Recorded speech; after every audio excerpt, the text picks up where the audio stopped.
এবং তিনি হাসরের ময়দানের অবস্থা সম্পর্কে যখন মক্কার কাফের মুশরিকদেরকে ভয়ভীতি প্রদর্শন করলেন যে যারা মুমিন বান্দা হবে, আল্লাহ পাকের প্রিয় বান্দা বান্দি হবে, তাদের আমলনামাগুলো ডান হাতে দেওয়া হবে, যারা গুনাহগার বান্দা হবে তাদের আমলনামাগুলো বাম হাতে দেওয়া হবে, যারা নেককার বান্দা আল্লাহ পাকের প্রিয় বান্দা বান্দি তারা জান্নাতে যাবে, এবং যারা আল্লাহ পাকের নাফরমান বান্দা তারা জাহান্নামে যাবে। তো মক্কার কাফের মুশরিকেরা রাসূল পাক সাল্লাল্লাহু আলাইহি ওয়াসাল্লামের এই কথাগুলোকে তামসা করত, তামসা করত, মশকরা করত, ঠাট্টা বিদ্রূপ করত। তো তাদের এক পর্যায়ে তারা বলছিল যে মুহাম্মদ সাল্লাল্লাহু আলাইহি ওয়াসাল্লাম এগুলো কবে হাসর নসর হবে, কবে কিয়ামত হবে, কবে বিচার দিন হবে, এগুলো তো আমরা বিশ্বাস করি না। কবে আযাব দিবে, কবে পুরস্কার দিবে, আমরা যেটা পাবো সেটা পুরস্কারই হোক আর আযাবই হোক, তুমি আমাদেরকে এই দুনিয়াতেই দিয়ে দিতে বলো। মানে রাসূল পাকের কথার কোনো গুরুত্ব তারা দেয়নি, মূল্যায়ন করেনি, তুচ্ছ-তাচ্ছিল্য করেছে। হুজুর আকরাম সাল্লাল্লাহু আলাইহি ওয়াসাল্লামের মনটা বড় খারাপ।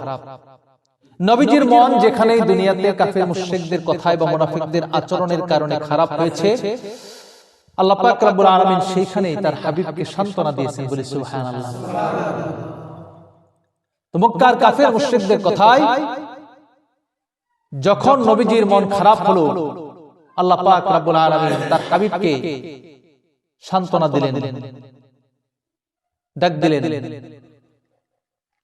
সবাই পড়ুন আমার সাথে, আউযু বিল্লাহি মিনাশ শাইতানির রাজীম, বিসমিল্লাহির রহমানির রহিম, ইসবির আলা মা ইয়াকুলুনা ওয়াযকুর আবদানা দাউদ যাল আইদি ইন্নাহু আওয়াব।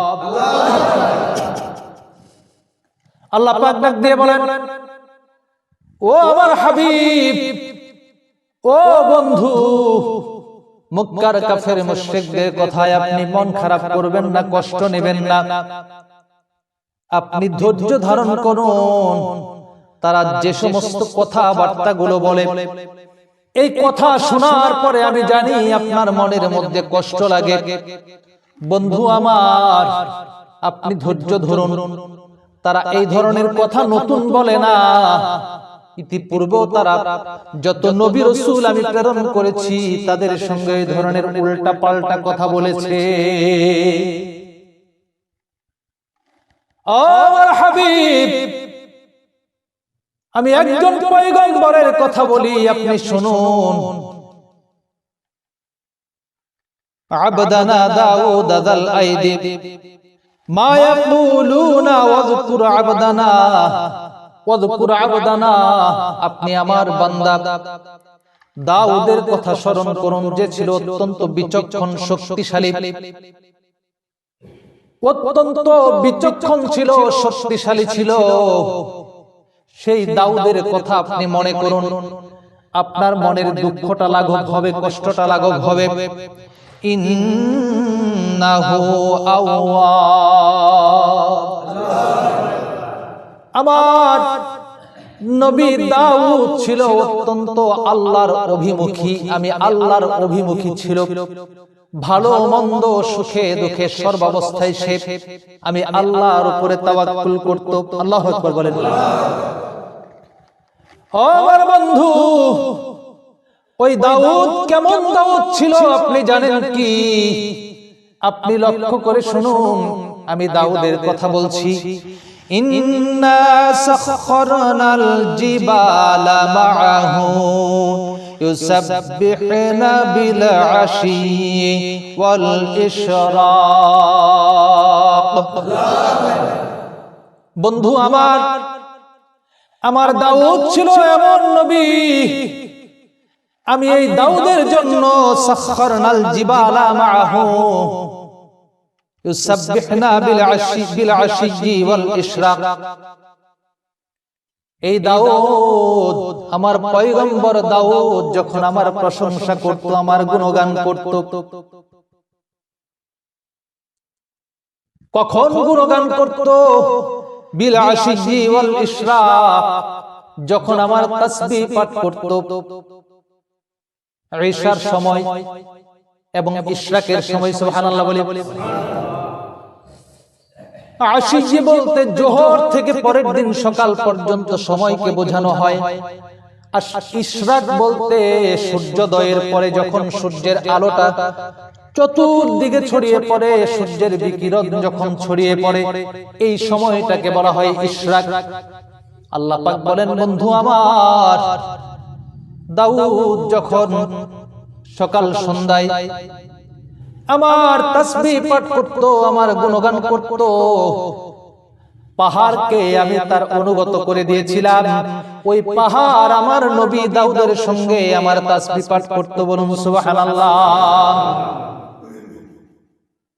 ও আমার হাবিব, শুধু তাই নয়, শুধু পাহাড় নয়, ওয়াত-তায়র মাহশুরাতান কুল্লুল লাহু আওয়াব। শুধু পাহাড় নয়, বরং যেই সমস্ত পাখিগুলো বিহঙ্গকুল, পক্ষীকুল আমার পয়গম্বর দাউদের তেলাওয়াত শুনে, তাসবিহ শুনে যখন তারা জমায়েত হয়ে যেত, আমি ওই সমস্ত বিহঙ্গকুল, পক্ষীকুল, পাখির সম্প্রদায়কে, পাখিগুলোকে ওই দাউদের অনুগত করে দিয়েছিলাম। বলি সুবহানাল্লাহ। বন্ধুগণ আমার, কিতাবের মধ্যে এসেছে, আল্লাহর হাবিব বলেন, হযরত দাউদ আলাইহিস সালাতু ওয়াস সালাম, হযরত দাউদ আলাইহিস সালামের সালাতের নেই সালাত এবং তার সিয়ামের নেই সিয়াম, অর্থাৎ তার নামাজের মতো নামাজ, হযরত দাউদের নামাজের মতো নামাজ এবং হযরত দাউদের রোজার মতো রোজা আল্লাহ পাক রব্বুল আলামিনের নিকট সর্বাধিক প্রিয়, সবচেয়ে প্রিয়। বলি সুবহানাল্লাহ। নবীজি আবার বলেন, কারণ কি?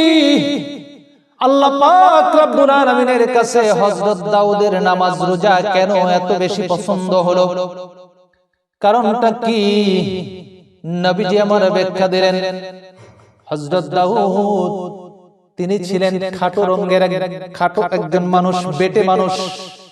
তার গায়ের রংটা ছিল অত্যন্ত ফর্সা। কিতাবের মধ্যে এসেছে গায়ের রংটা ছিল বড় চমৎকার, বড় সুন্দর ছিল। তিনি চক্ষু দুইটা ছিল নীল বর্ণের। সুবহানাল্লাহ বলেন।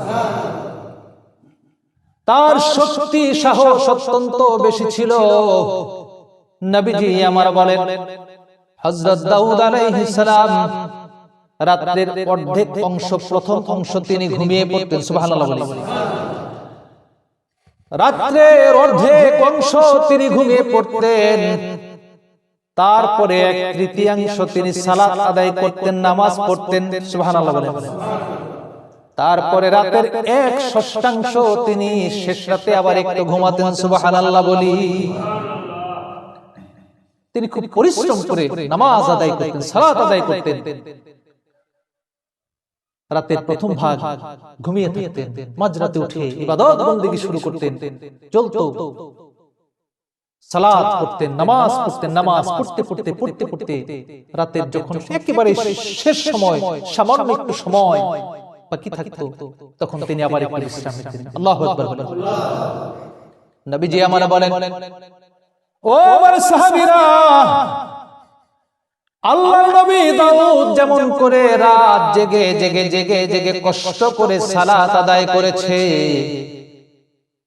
আমার সাহাবীরা রে, আমার উম্মতের মধ্যে যদি কেউ এমন ভাবে নামাজ আদায় করে, রাত্রিতে জেগে জেগে সালাত আদায় করে, ওই দাউদ আলাইহিস সালামের ন্যায় ওই সালাতটা আমার আল্লাহর কাছে সবচাইতে বেশি পছন্দনীয় হবে। বলি সুবহানাল্লাহ। ও আমার সাহাবীরা, শুধু তাই নয়, হযরত দাউদের সালাত শুধু নয়, শুধু নামাজ শুধু নয়, হযরত দাউদের মতো রোজা, হযরত দাউদ যেই পদ্ধতিতে যেভাবে রোজা রেখেছে, এই পদ্ধতির রোজাটা আমার আল্লাহর কাছে সবচাইতে বেশি গ্রহণযোগ্য, পছন্দনীয়। বলে সুবহানাল্লাহ। নবীজি আমার ব্যাখ্যা করলেন, সাহাবীরা রে, আল্লাহর নবী দাউদ কেমন করে রোজা থাকতেন। সারা বছর হযরত দাউদ আলাইহিস সালাম একদিন তিনি রোজা রাখতেন, রোজা রাখার পরের দিন তিনি আবার রোজা ভঙ্গ করতেন, তারপরে আবার একদিন রোজা রাখতেন, আবার একদিন রোজা ভঙ্গ করতেন। এমন করে আল্লাহর নবী হযরত দাউদ সারাটা বছর একদিন রোজা রাখতেন এবং একদিন রোজা ভঙ্গ করতেন। বলে হুজুর, এই রোজাটা আল্লাহ পাকের কাছে এত বেশি প্রিয় কারণ কি? একজন মানুষ তো সারা বছর রোজা থাকতে পারে। নবীজি আমার ব্যাখ্যা দিচ্ছেন, উম্মতেরা রে, ও আমার সাহাবীরা, তোমরা শোনো, একজন মানুষ যদি সারা বছর রোজা রাখে, 365 বা 366 দিন যদি একটানা রোজা রাখে, এটা তার জন্য অভ্যাসে পরিণত হয়ে যাবে, ঠিক কিনা? একজন মানুষ যখন নিয়মিত একটা কাজ করে, এটা তার জন্য অভ্যাস হয়ে যায়। কষ্ট কি জিনিস সে বুঝে না। হযরত দাউদ যদি প্রতিদিন রোজা রাখতেন, রোজা পালন করতেন, তাহলে এটা তার জন্য অভ্যাস হয়ে যেত, তার জন্য অভ্যাস হয়ে যেত। রোজার কষ্ট কি সে তা অনুভব করত না। কিন্তু আল্লাহর নবী দাউদ তিনি একদিন রোজা রাখলেন, পরের দিন আবার রোজা রাখলেন না। তার উদ্দেশ্য হলো রোজা রাখার যেই কষ্ট, যেই প্রকৃত শিক্ষা, রোজার যেই অনুভূতি, একদিন বাদে রোজা থাকার কারণে রোজার প্রকৃত কষ্টের অনুভূতিটা যেন তিনি উপলব্ধি করতে পারেন, এই জন্য দাউদ নবী একদিন বাদে বাদে রোজা রাখতেন। বলে সুবহানাল্লাহ। ইবাদতের লক্ষ্যটা খেয়াল করেন, আল্লাহ পাককে খুশি করবে কেমন করে। আল্লাহ নবী আল্লাহ পাককে খুশি করার জন্য চেষ্টা করছেন। বন্ধুগণ আমার, আল্লাহর নবী বলেন, হযরত দাউদ আর একদিন রোজা রাখতেন না। একদিন রোজা রাখতেন তো পরের দিন রোজা রাখতেন না। তার কারণটা কি? যদি কেউ সারা জীবন বছরের প্রত্যেকটা দিন রোজা পালন করে, সিয়াম পালন করে, তার বাড়িতে যদি কোনো মেহমান আসে, রোজাদার তার সাধ্য মতো মেহমান আপ্যায়ন করতে পারে না, ঠিক কিনা? আপনার বাড়ির সবাই রোজাদার, একজন মেহমান আসলো, যে খাবে তার কাছেও খারাপ লাগবে। আপনি আপ্যায়ন করবেন, আপনি নিজেও স্বতঃস্ফূর্ত ভাবে তাকে আপ্যায়ন করতে পারবেন না, ঠিক কিনা? আল্লাহর পয়গম্বর হযরত দাউদ তিনি চিন্তা করলেন, আমি যদি একদিন রোজা রাখি, একদিন রোজা ভাঙ্গি, তাহলে আমার যত আত্মীয় স্বজন আছে, আমি আমার আত্মীয়দের হক সম্পূর্ণ রূপে আদায় করতে পারবো। সুবহানাল্লাহ।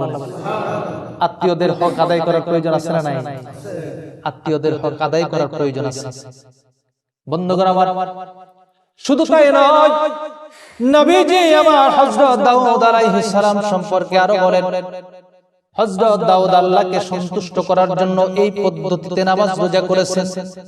হযরত দাউদ এমন একজন দুঃসাহসী মানুষ ছিলেন, অনেক যুদ্ধ তিনি করেছেন, কিন্তু যুদ্ধের ময়দান থেকে তিনি কোনোদিন পিছপা হন নাই। সুবহানাল্লাহ। বন্ধুগণ আমার, কিতাবের মধ্যে আল্লাহ রাব্বুল আলামিন হযরত দাউদ আলাইহিস সালামকে দুনিয়ার সমস্ত মানুষের চাইতে বেশি সুমধুর কণ্ঠস্বর তাকে দান করেছিলেন। সুবহানাল্লাহ বলেন। কিছু কিছু মানুষ আছে, তারা যদি কোরআন তেলাওয়াত করে, ইসলামী সঙ্গীত গায়, এত ভালো লাগে শুনতে। আবার কিছু মানুষ আছে, ঠিক একই জিনিস সে তেলাওয়াত করবে বা গাইবে, আপনার ভালো লাগবে না। কণ্ঠস্বরটা কার দান করা বলেন তো? আল্লাহ পাকের। কিতাবের মধ্যে এসেছে আল্লাহ পাক রব্বুল আলামিন হযরত দাউদ আলাইহিস সালাতু ওয়াস সালামকে এমন সুমধুর কণ্ঠস্বর দান করেছিলেন, তিনি একটা নয় দুইটা নয়, নিজের উদ্ভাবন করা ৭০ রকম সুরে তিনি তার জাবুর কিতাবটা তিনি তেলাওয়াত করতেন। সুবহানাল্লাহ। দাউদ নবীর কিতাবের নাম কি? জাবুর। কিতাবের মধ্যে এসেছে হযরত জাবুর একটা সুরে নয় ৭০ রকম সুরে তিনি জাবুর তেলাওয়াত করতেন।